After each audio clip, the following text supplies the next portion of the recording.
Hello guys, welcome back to my YouTube channel nursing talks with H.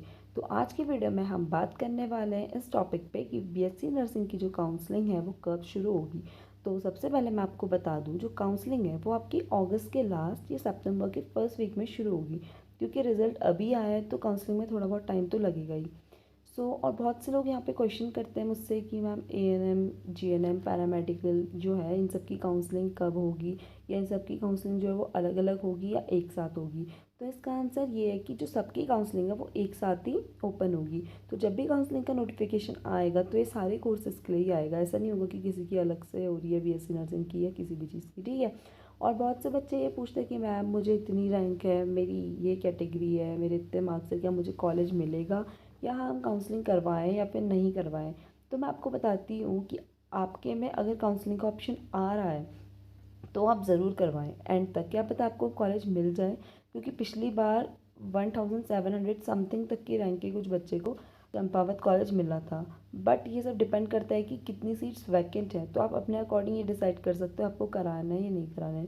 क्योंकि ऐसा होता है कि किसी किसी को अगर नहीं मिला तो वो सोचेंगे काउंसलिंग में हमारे पैसे तो चले गए। बट ऐसा नहीं है, कभी कभार ऐसा होता है कि बहुत से बच्चे क्या करते हैं, स्टार्टिंग में काउंसलिंग करा लेते हैं। बट अगर उनको उनके अकॉर्डिंग उनका ड्रीम कॉलेज नहीं मिला होता है तो वो या तो कॉलेज को लीव कर देते हैं, या फिर वो अगले साल ट्राई करते हैं, या फिर वो क्या करते हैं, अपनी नेक्स्ट काउंसलिंग करा के कहीं और जहाँ भी उनका ड्रीम कॉलेज अगर उनको वो मिल जाता है तो वहाँ की सीट छोड़ के वो नेक्स्ट कॉलेज में चले जाते हैं, ठीक है। तो ऐसा होता है। और इस वीडियो में हम बात करेंगे कि जो आपके ओरिजिनल डॉक्यूमेंट्स हैं, मतलब जो भी आपके ओरिजिनल डॉक्यूमेंट्स होते हैं, तो जो भी आप at the time of admission लेके आते हो, मैंने उस पर प्रीवियस वीडियो बनाई है तो उसका लिंक मैं डिस्क्रिप्शन में दे दूँगी। तो जो भी हमारे एडमिशन होते हैं तो वो एडमिशन के टाइम पे जो भी डॉक्यूमेंट्स होते हैं तो उसको हमें सबमिट, ऐसा तो नहीं है कि वो कॉलेज में सबमिट होते हैं, ठीक है, ये क्वेश्चन था। तो आपका ऐसा होता है कि जो भी ओरिजिनल डॉक्यूमेंट्स है वो बिल्कुल सबमिट नहीं होते हैं, क्योंकि कहीं पे भी ओरिजिनल डॉक्यूमेंट सबमिट नहीं होते हैं। बट आपका ऐसा होता है कि जो आपकी ओरिजिनल टीसी, सीसी और माइग्रेशन है ये आपका ओरिजिनल लगता है। तो बहुत से बच्चे बोलते हैं कि मैम हमने कॉलेज किया हुआ है या फिर जो भी चीज़ है हमारी ग्रेजुएशन चल रही है, तो मैम हम कहाँ का वो लगाएं। तो आपके लिए मेरा आंसर ये रहेगा कि आप अगर किसी का कॉलेज कंप्लीट हो गया तो अपने कॉलेज की टीसी, सीसी लगा सकता है, माइग्रेशन।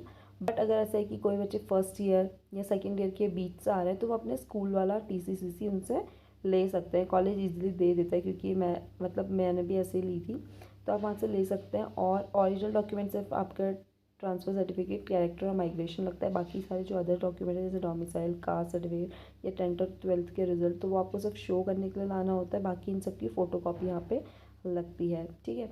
और एक और चीज़ है, जो भी मैंने आपको डॉक्यूमेंट्स बताए थे कि डॉक्यूमेंट्स रिक्वायर्ड फॉर एडमिशन, तो उसमें आपका एक मेडिकल सर्टिफिकेट भी है। तो मेडिकल सर्टिफिकेट आप कैसे बनवाएंगे?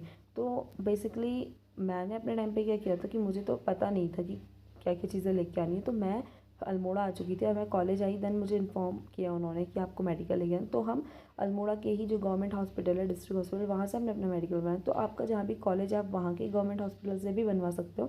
अदरवाइज़ आप अपने जहाँ भी आप रहते हो वहाँ से आप बनवा के लेके आ सकते हो। अपने गवर्नमेंट हॉस्पिटल का ही होना चाहिए, प्राइवेट का लगता नहीं है यहाँ पे, ठीक है। और साथ ही साथ आपको एक और सर्टिफिकेट होता है जो एंटी रैगिंग सर्टिफिकेट। तो एंटी रैगिंग सर्टिफिकेट कहाँ से बनता है? तो वो आपके जो भी नियर बाय तहसील है तो वहाँ जाके आपका ये सर्टिफिकेट बनता है, तो आप वहाँ से ये अपना जाके ले सकते हो, ठीक है। तो आज के लिए बस इतना ही। If you like my video so like, comment and subscribe to my channel for more videos. Thank you.